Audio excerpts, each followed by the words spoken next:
Hey, I'm Kimberly Dark, and I'm here to give you a quick little lesson in cultural assumptions and bias. So, check it out. Somebody has recently insulted a very unpopular person. I don't even need to tell you who it is because you know what this circumstance will have happened within the week, no matter when you are watching this video. So, somebody has insulted that person by calling them obese in that kind of tone of voice, by saying that they are too fat or grossly obese or morbidly obese, right? I mean, these are medical terms, and so it seems like there might even be concern involved if you just look at the language, but actually there's no concern involved, is there? We all know there's no concern involved, that an insult has been levied, and that is how we perceive it. Here's why. The reason is that, wow, we all of us have cultural assumptions. This is how the brain works. There's nothing weird about you that you have cultural assumptions.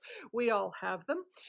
They begin very early in our childhood, and we have associations with particular things. So, when it comes to fatness, we associate fatness in our culture with laziness, with gluttony, with slovenliness, with stupidity. We associate these traits with fatness regardless of what else we know. So many of us, for instance, if you think that I am smart or charming or attractive in any way, I'm also a fat person, you see me as an exception.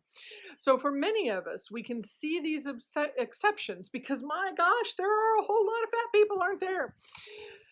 We can see so many exceptions without changing what the actual core association is. There still is a core association with these evil and vile traits.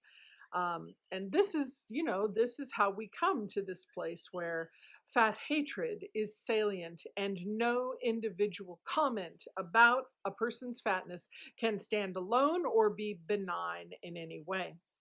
This is just how the brain works, this cultural association thing. Like, quick, if you just real quick picture a doctor and a nurse standing in a hospital room, the doctor was a guy, right? And the nurse was a woman. I mean, you can consciously change that picture in your mind, but the original image has been pre-provided for you. Now, why does this matter, right? It's not that big a deal. There are exceptions, and wow, we can understand them and be the bigger people.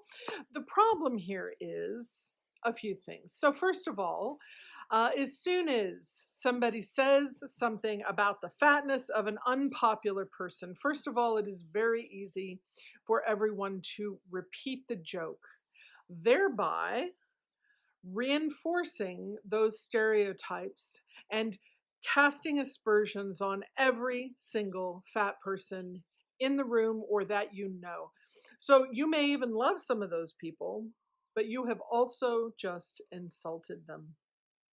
The second thing it does is that it doesn't allow us to actually focus on the substantive things that that person might be doing to be horrible. That person might be, a horrible murderer, right? But instead, we are focused on appearance or identity of that individual. We're focused on lies they might tell about their appearance rather than focusing on the deaths they have caused or the unfairness that they've perpetrated.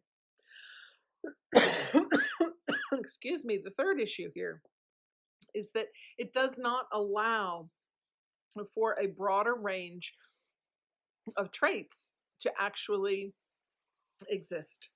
So it's also possible, because we're not focused on substantive issues, that the individual is not evil, and it becomes impossible to see that, and so we perpetuate hatred in that regard. All right, that's your quick lesson on assumptions. And you know what? If you don't see them, if you don't see that these kinds of assumptions can be damaging, I'm going to suggest to you that one of two things is happening. Either you don't experience those things because you have never been a very fat person, and perhaps the fact that you don't listen to the experiences of very fat people is part of the assumption that they are not worthy of listening to, that they are not smart enough, that they are not quality informants about their own life experiences. It's also possible that you do want to listen and pay attention, but you simply are holding on to these biases unconsciously because this is what we do. We only know that bias exists by looking at its results, by looking at things like the fact that, folks who are fatter tend to earn less money, have a harder time getting a job, have a harder time finding romantic partners or using online dating, have a harder time with social interactions.